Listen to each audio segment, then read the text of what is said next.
Halo guys, apa kabar kalian semua? Semoga sehat selalu ya. Film yang akan kita bahas kali ini berjudul Nat Samrat, merupakan film drama India yang diproduksi tahun 2016. Film ini bercerita tentang orang tua yang ketika masa tuanya menginginkan kasih sayang dari anak-anaknya, tapi mereka malah mendapatkan perlakuan yang tidak mereka harapkan. Dan hal tersebut membuat mereka memutuskan untuk pergi dari kehidupan anak-anaknya. Bagaimana kesedihan dari filmnya? Tanpa berlama-lama, langsung saja kita simak ke alur ceritanya.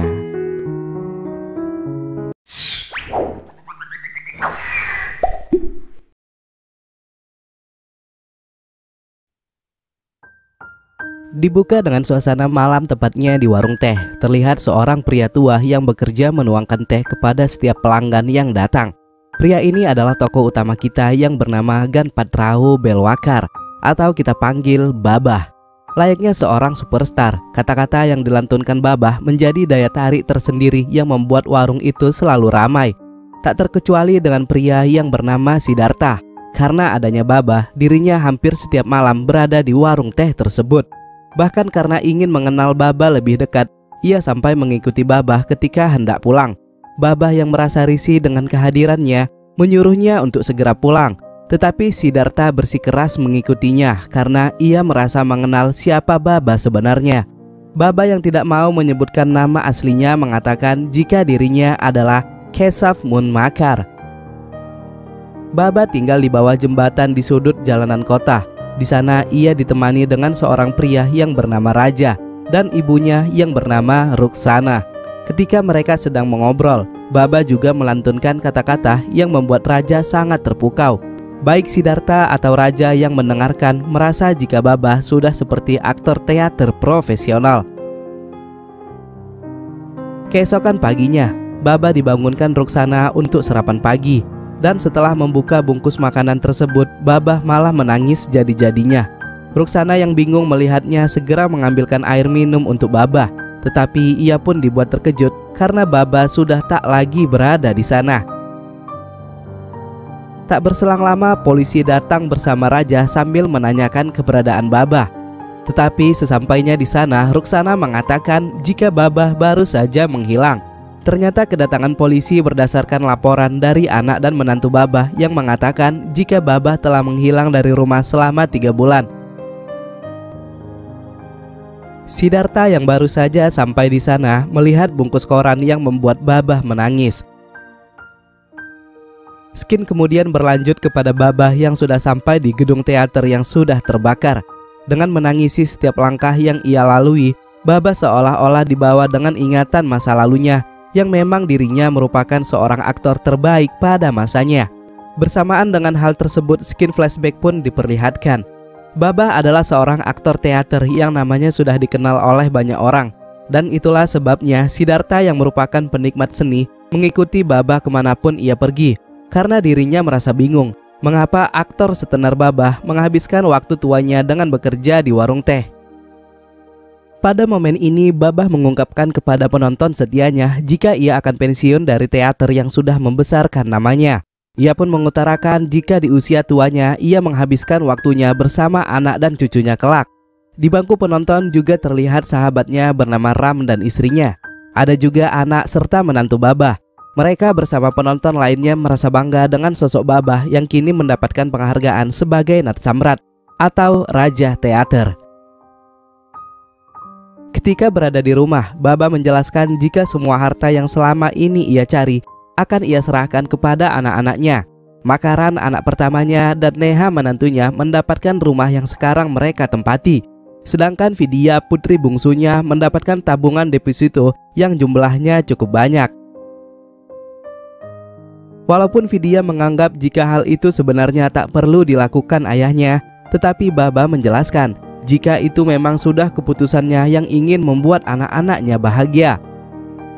Ketika berada di kamar, ternyata Sarkar, istri tercintanya, juga menyayangkan keputusan Babah yang terlalu cepat mengambil keputusan.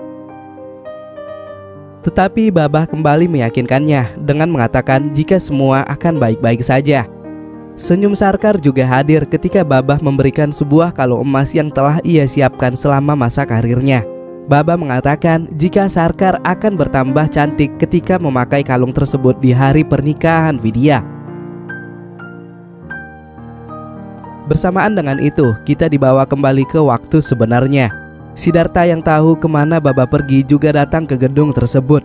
Baba yang sadar jika Siddhartha sudah mengetahui siapa dirinya yang sebenarnya, membuatnya dengan ikhlas menceritakan kisah masa lalu yang baru saja ia alami. Hari pernikahan Vidya yang dinanti pun kini telah tiba. Vidya dinikahi oleh seorang pria baik hati yang bernama Rahul. Rahul juga merupakan seorang insinyur. Baba berpesan untuk menjaga Vidya dengan baik seperti yang ia lakukan sejak Vidya kecil sampai sekarang ini. Rahul pun meyakinkan Baba dan berjanji akan menjaga putri tercintanya.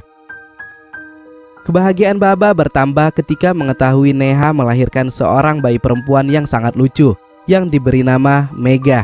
Hal itu membuat Baba terobati akan kesedihannya yang telah ditinggalkan Vidya.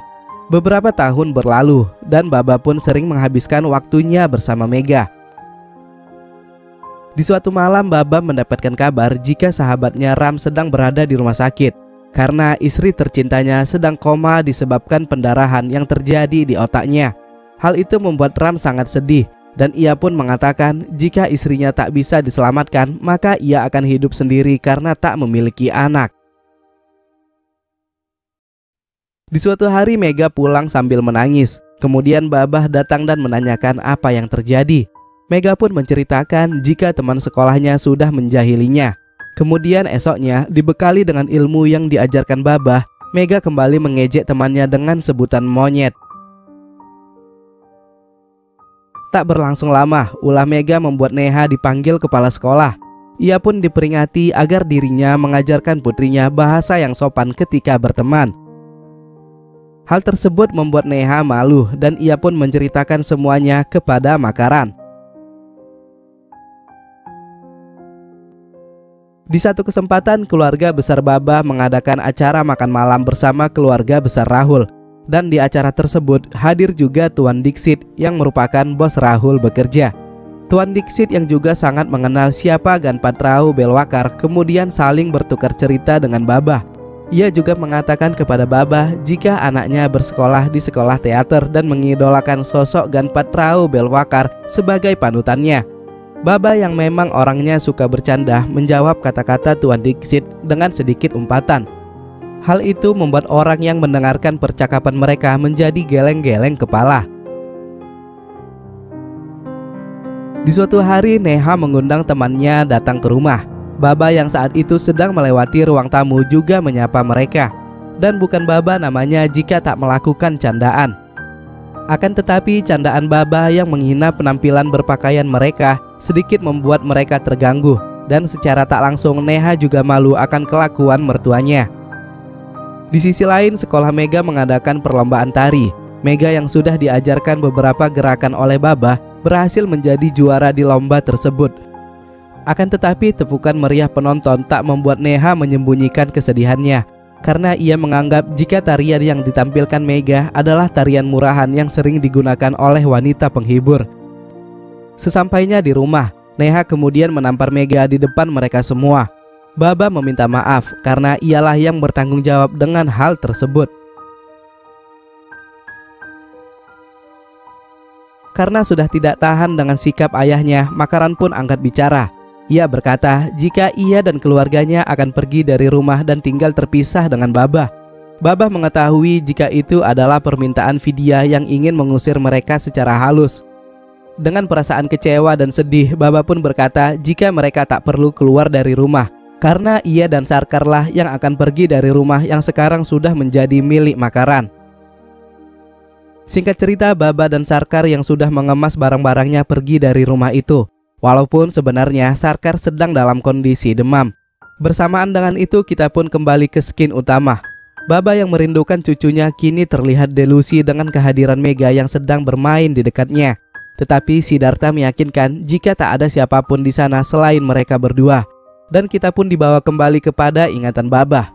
Baba dan Sarkar yang tidak tahu harus kemana memutuskan pergi ke rumah Rahul. Di sana Vidya menyayangkan sifat kakaknya yang tak bisa menerima sifat Baba yang suka bercanda. Walaupun sebenarnya hal itu juga sudah diketahui oleh Makaran dan Vidya sejak lama. Tetapi Babah pun menenangkan Vidya dan berkata mungkin itulah yang terbaik untuk mereka. Rahul sebagai menantu yang baik mempersilahkan kedua mertuanya untuk tidak sungkan dan tinggal bersama mereka dengan sukacita.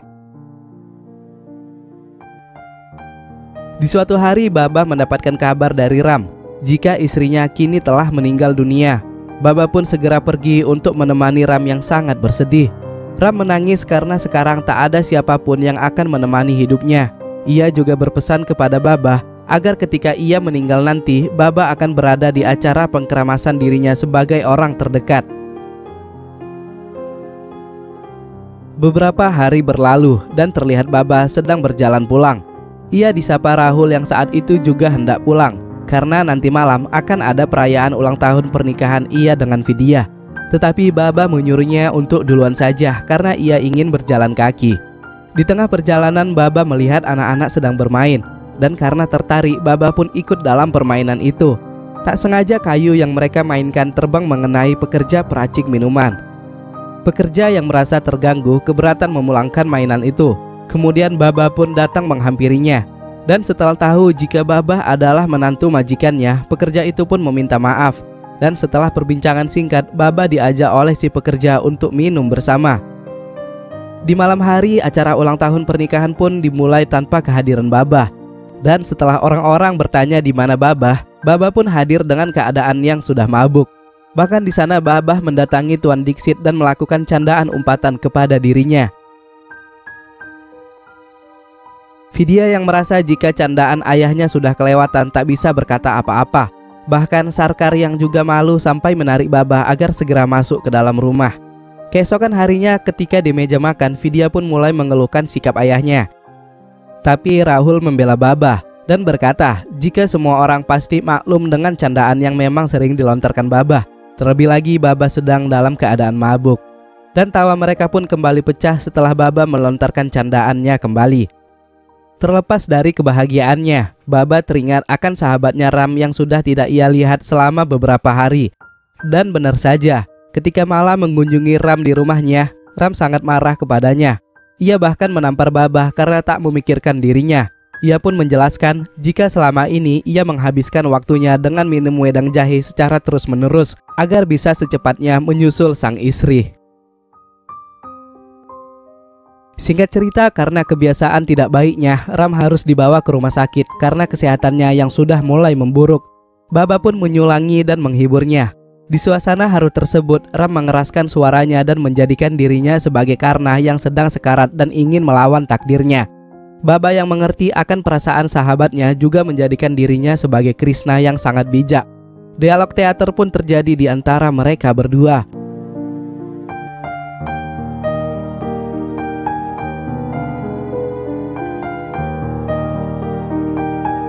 Bahkan para perawat yang berada di sana terpesona ketika melihat penampilan dua sahabat yang merupakan aktor teater terbaik di masanya. Keesokan harinya rasa murung Babah pecah menjadi tangisan sedih ketika Sarkar mengabarkan jika Ram sudah meninggal. Ternyata hal tersebut sudah diketahui Babah karena ialah yang meminumkan Ram obat penenang yang sangat banyak. Ia tahu setelah istrinya pergi, hati Ram sebenarnya sudah mati walaupun jasadnya masih berdiri. Oleh sebab itu, ia yang tidak tega melihat Ram menderita memutuskan melakukan hal tersebut. Di satu kesempatan, Babah diundang untuk melihat latihan pertunjukan teater yang dimainkan anak Tuan Diksit. Tetapi selama pertunjukan berlangsung, Babah tak menikmatinya dengan baik. Bahkan ia memutuskan untuk pergi meninggalkan bangku penonton. Hal itu membuat Tuan Diksit pun bertanya-tanya akan kesalahan yang dilakukan anaknya. Babah pun menjelaskan jika mereka dengan sesuka hati mengganti karakter dari setiap tokoh yang mereka mainkan. Jika mereka ingin memainkan sesuatu yang baru, mereka harus menciptakan tokoh yang lain, bukan merubah-rubah dengan sesuka hati mereka.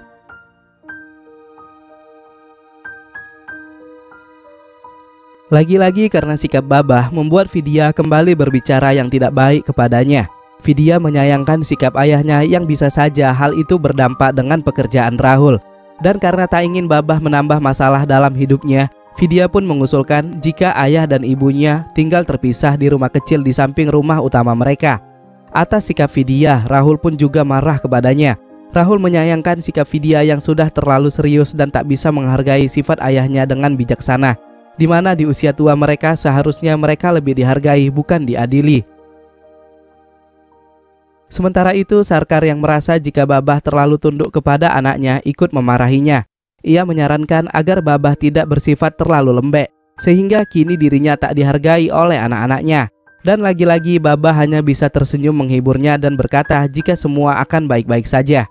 Karena hal tersebut, Sarkar yang sudah bosan dengan sikap anak-anaknya mengajak Babah untuk pergi ke kampung halamannya di Morwardi, di mana di sana ada rumah kecil untuk mereka.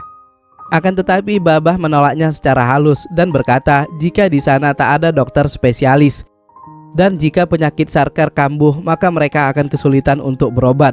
Babah pun menyuruhnya untuk bersabar dengan keadaan yang telah terjadi.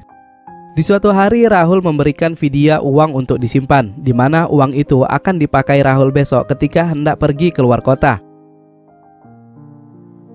Keesokan harinya, Vidya datang ke tempat orang tuanya dan menanyakan apakah orang tuanya menemukan jarum rajut miliknya. Sarkar berkata untuk melihatnya di sekitar itu, tetapi Vidya tak melihatnya. Vidya kemudian melihat koper Babah dan membukanya. Seketika itu Vidya pun melihat uang dan kemudian pergi. Rahul yang baru saja tiba melihat Vidya menangis dan menanyakan apa sebabnya. Dengan rasa tak percaya, Vidya pun memberitahukan jika uang yang diberikan kepadanya semalam telah hilang. Dan setelah ia membuka koper ayahnya, ia menemukan uang tersebut di sana. Rahul dengan bijak menasihati Vidya agar tidak langsung menuduh sembarangan.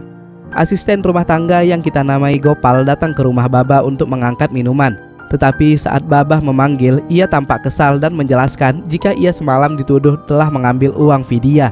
Hal tersebut membuat Sarkar sadar jika Vidya tadi datang bukan untuk mencari jarum, melainkan mencari uangnya yang hilang. Dan setelah ia melihat koper mereka, ia pun pergi dan berasumsi jika mereka adalah pencurinya. Babah pun segera menjumpai Vidya. Mereka pun menjelaskan jika uang yang berada di koper tersebut bukanlah uang Vidya, melainkan uang yang diperoleh ibunya setelah menjual kalung emas yang pernah Babah berikan. Dan hal tersebut membuat perasaan Babah dan Sarkar menjadi pecah berkeping-keping. Mereka tak menyangka jika putri yang mereka sayangi menuduh mereka sebagai seorang pencuri. Dengan perasaan kecewa, Rahul pun menyayangkan perbuatan istrinya. Walaupun jika itu benar, Vidya seharusnya tidak berbuat seperti itu. Kini karena tindakannya, orang tuanya menjadi sakit hati dan kecewa. Ketika Rahul pamit untuk bekerja keluar kota, Vidya baru sadar akan kesalahannya, di mana ia menyimpan uang itu di kantong jas Rahul agar tidak terlupa saat Rahul hendak pergi. Dengan perasaan menyesal, Vidya pun menjumpai orang tuanya dan meminta maaf. Akan tetapi Sarkar dan Babah yang terlanjur sakit dengan sikap Vidya menyuruh Vidya untuk pergi dari mereka dan melupakan yang terjadi. Kini Babah dan Sarkar pun membulatkan keinginan mereka untuk pergi ke Morwardi dan menjauh dari anak-anaknya. Dan agar langkah mereka tidak ketahuan, mereka pun memutuskan melakukan perjalanan saat tengah malam. Gopal yang juga merasa bersalah tak sanggup untuk menghentikan langkah mereka. Di bawah hujan yang sangat deras dan kondisi Sarkar yang saat itu sedang demam tinggi, mereka pun menyetop truk yang saat itu sedang melintas. Babah memberitahu jika mereka ingin pergi ke Morwardi, dan karena tujuan mereka adalah sebagian yang akan dilalui oleh sang supir, ia pun mempersilahkan mereka untuk naik. Sesampainya di Gulbarg Naka, sang supir menyuruh mereka untuk turun karena rute selanjutnya yang akan dilalui berbeda dengan tujuan Babah. Sang supir pun memberitahukan jika besok pagi akan ada bus yang datang menuju ke Morwardi. Babah dan Sarkar kemudian tidur di pinggir jalan untuk menunggu sang fajar tiba. Keesokan paginya, Babah lebih dulu bangun. Ia kemudian memegang Sarkar dan senang karena istrinya sudah tidak demam lagi. Ia pun bergegas untuk membeli teh hangat agar menambah semangat ketika berada di kehidupan baru bersama sang istri tercinta. Tetapi perasaan suka kini menjadi duka setelah Babah sadar jika sebenarnya sang istri kini sudah tiada. Babah pun menangis sejadi-jadinya setelah semua orang berkumpul mengatakan jika istrinya sudah meninggal dunia.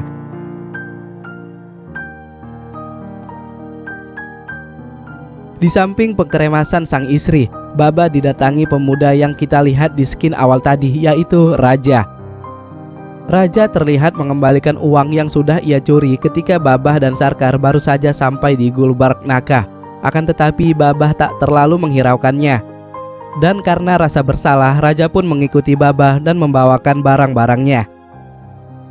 Dan itulah awal mengapa sekarang Baba tinggal bersama mereka di bawah kolong jembatan.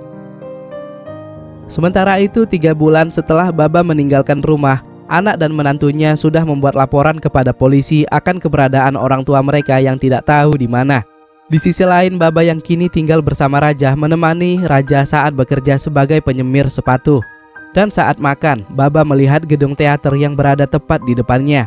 Raja melihat Baba yang sangat serius memandangi jadwal pertunjukan yang akan diadakan. Kemudian ia pun mengajak Baba untuk melihat pertunjukan tersebut. Tetapi Baba menolaknya karena hal itu akan memberati raja karena biaya tiket yang mahal.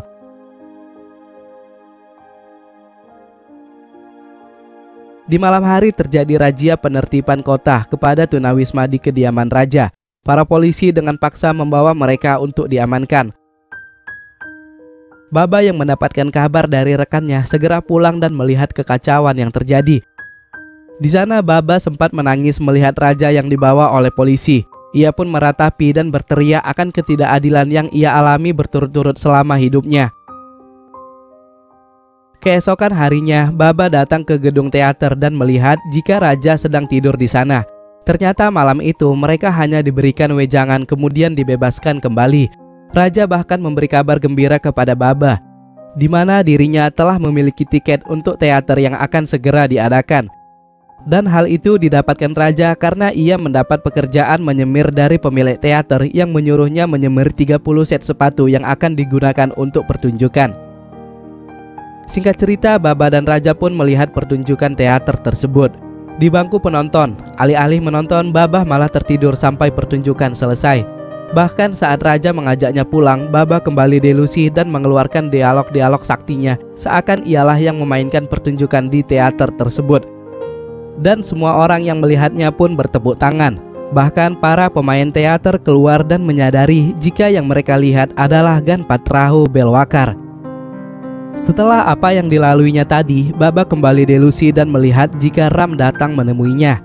Hal tersebut sama seperti ketika dahulu Baba selesai pertunjukan, di mana Ram pasti ada untuk berbincang dan bercanda dengannya. Ram bahkan menasihati dan berkata kepada Baba, jika peran seorang aktor akan selalu diingat walaupun aktor tersebut sudah tiada. Seketika itu Baba pun tersadar jika kehadiran Ram hanya sebatas khayalannya. Singkat cerita, pemilik gedung teater yang sudah mengetahui jika keluarga Baba mencarinya datang ke kediaman Makaran dan mengatakan jika ia sering melihat Baba bersama penyemir sepatu di sekitar gedung teater miliknya. Dan hal itulah yang membuat anak dan menantunya mencari Baba seperti di awal film. Skin kemudian berlanjut ke gedung teater yang terbakar. Dan begitulah Baba menceritakan kisahnya kepada Siddhartha. Bersamaan dengan hal tersebut, anak-anaknya juga sudah mengetahui jika Baba berada di gedung itu. Mereka pun datang meminta maaf dan memohon agar Baba mau pulang bersama mereka. Mereka juga menanyakan di mana sang ibu. Kemudian raja pun menjawabnya jika ibu mereka sudah meninggal saat melakukan perjalanan ke Morwardi. Baba yang masih dalam keadaan delusi dan tersesat antara kenyataan dan kepribadian hebat yang ia gambarkan sebagai aktor di panggung yang sama, segera menunjukkan pertunjukan terakhirnya kepada Siddhartha. Dan saat Baba berdialog, tiba-tiba ia pun berteriak sambil meletakkan tangannya tepat di jantungnya. Dan semua pun menghampirinya. Di momen-momen terakhirnya, Baba tersenyum dan menangis dan mengatakan kepada Siddhartha, inilah pertunjukan terakhirku yang kutujukan kepada anakku. Bersamaan dengan tangis yang pecah dan tetesan air mata dari seorang Nat Samrat, film pun berakhir.